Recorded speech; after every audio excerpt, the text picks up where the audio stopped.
நம்ம சத்யேந்திர சித்தர் பீடத்தில் ஜீவ சமாதி கொண்டுள்ள ரெண்டி சுவாமிகளுக்கு குரு பூஜை நடைபெற இருக்குது.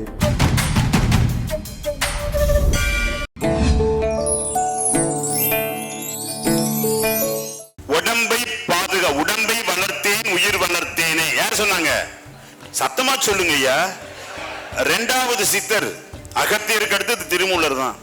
உடம்பை வளர்த்தேன் உயிரை வளர்த்தேன், எவ்வளவு அழகான வாசகம் அது. அடுத்தது நீர் சக்தி. நீர் சக்தி அதிகமாயிட்டா கை கால் எல்லாம் வீங்கி இருக்கும். சர்க்கரை நோய் அதிகமாயிடும். யூரியா கிரியேட்டின் லெவல் கூடும். நீர் சத்து குறைஞ்சு போயிடுச்சுன்னா ஹீமோகுளோபின் கம்மியாயிரும். ரத்த வட்டணுக்கள் குறைஞ்சு போயிடும். இந்த ரத்த வட்டணுக்கள் ஏன் குறையுதுன்னா, எனக்கு கசப்பு பிடிக்கும் என்று வேப்பந்தலையை தினந்தோறும் தின்பவனுக்கு அது வரும். எனக்கு கசப்பு பிடிக்கும் கற்றாழையை தினந்தோறும் கற்றாழை அந்த ஜெல்ல சாப்பிடுறவனுக்கு வரும். இதெல்லாம் லிமிட் தான். அளவுக்கு மீறினால் அமிர்தமே நஞ்சு என்ற போது கத்தாழை ஏமாத்திரம். உன்னையே கடுக்காய்த்துனா பல்ல அரிச்சு போயிடும். எதுவுமே லிமிட் தான். எவ்வளவு பயன்படுத்தணும், எப்படி பயன்படுத்தணும், இதுதான். முத்திரையும் அப்படிதான். இப்படி வச்சுட்டு உட்கார்ந்துட்டு இருந்தா என்னுடைய உடம்பு வைரம் பாய்ந்த உடம்பு பா, இங்க இப்படி உட்காரு. 48வது நிமிஷம் உன் உடம்பு அனலா கொதிக்குதா இல்லையா பாரு. சவால். இப்படி வச்சு உட்கார்ந்துக்குங்க, ஒண்ணுமே பண்ண வேண்டாம். அக்னி முத்திரை அப்படி வச்சு உட்கார்ந்து 48வது நிமிஷம் உன் உடம்பு அனலா கொதிக்கும். என்னுடைய உடம்பு வைரம் இரும்பு தேக்கு மரம் சொல்லிக்க வெய்ய என்ன நடக்குதுன்னு பாரு. 48வது நிமிஷம் தன்னை போல உடம்பு அனலா கொதிக்கும்.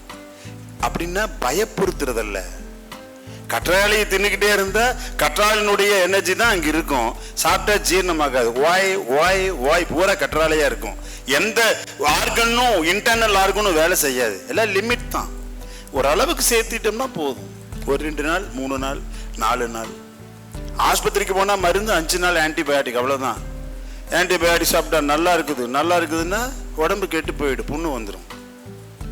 அது மாதிரிதான் இது. ஒரு 15 நிமிஷம் பண்ணலாம்.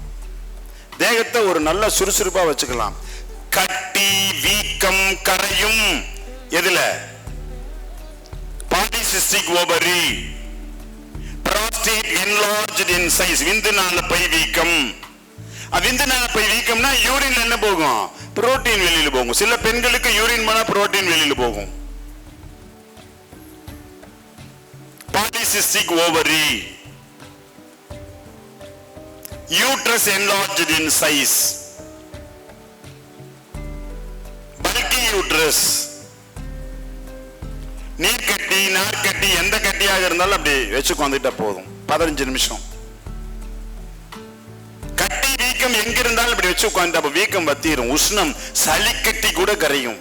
நம்ம சத்யேந்திர சித்தர் பீடத்தில் ஜீவ சமாதி கொண்டுள்ள ரெண்டி சுவாமிகளுக்கு குரு பூஜை நடைபெற இருக்குது. அப்படிப்பட்ட குரு பூஜை நன்னாளிலே காலை வச்சிங்கன்னா கோடி நன்மை. சுவாமி என்ன சொல்லியிருக்காருன்னா, குரு பூஜை என்று கால் பதித்தோன் 1 வருட காலத்திற்குள் தன்னுடைய கோரிக்கையை நிறைவேற்றி வெற்றியோடு வருவார் அப்படின்னு சொல்லி ஆசீர்வாதம் பண்ணி கட்டப்பட்ட இந்த ஜீவ சமாதியில் நீங்க காலை வச்சிங்கன்னா 1 வருட காலத்துக்குள்ள நீங்க என்ன நினைக்கிறீங்களோ அதுவாக மாறி வெற்றியோட வாழ முடியும். வாருங்கள் இருமுடியோடு சித்தர்களுடைய அன்னதான பூஜையில கலந்துக்குங்க. சித்தர்களுடைய 18 சித்தர்களுடைய வழிபாட்டில் கலந்துக்குங்க.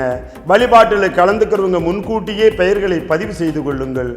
ஆனந்தமாக வெற்றி வாழ்வு வாழ சித்தர்களுடைய குரு பூஜைக்கு வந்தாலே போதும். குரு பூஜை என்று கால் பதித்தால் ஆண்டு முழுவதும் அவரை வணங்கியதற்கு சமமாக கருதப்படும்.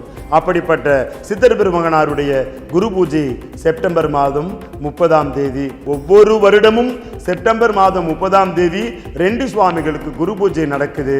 ஆன்மீகர் அன்பர்களே, அணிதிரண்டு வாருங்கள். சித்தர்களின் அருளினை பெற்று வெற்றி வாழ்வு வாழ்வோம். வாழ்க வளர்க உயர்க. முகவரி: ஸ்ரீ சத்யேந்தர் சித்தர் பீடம், சித்தர் மூலிகை ஆராய்ச்சி மையம், 567/2, ரெண்டி சுவாமிகள் சித்த மகா சமாதி, பெருமாள் சுவாமி மலை அடிவாரம், ஆனைமலை, பொள்ளாச்சி, கோவை.